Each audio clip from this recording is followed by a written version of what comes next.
नयागढ़ जिलार शरणकूल अधीन शिखरपुर पंचायत कथा न कहवा भल। वर्षा हेले रास्ता पलटुची मरण जनता। एही पंचायत 4 नंबर वार्ड रास्ता सरकार कंक्रीट रास्ता करथिबा बेले किछि वर्ष रे से रास्ता रे गोड़ी सिमेंट बाहरी गात सृष्टि होउछि, जहा फल वर्षा दिने रास्ता उपरे पानी जमा होई लोकंक घरे पसिबाकू लागुछि एवं एही पानी निष्कासित होई पारु नाही। फल ग्रामवासी नाही नथिबा असुविधार सम्मुखीन होउछन्ति। कौन कहउछन्ति ग्रामवासी माने आसंतु सुनिबा।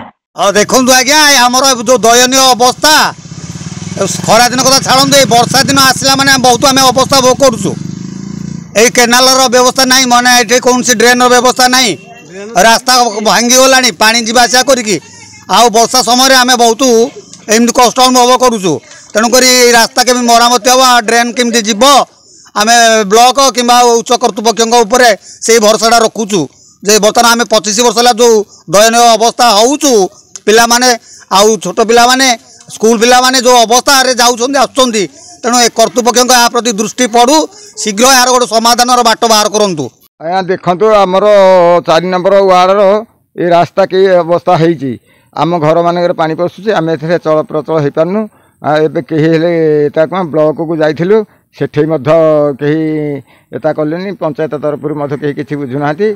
आम केमिति चलिबु ना चलिबुनी। नयागढ़ सुधीर कुमार दास रिपोर्ट, पब्लिक आवाज।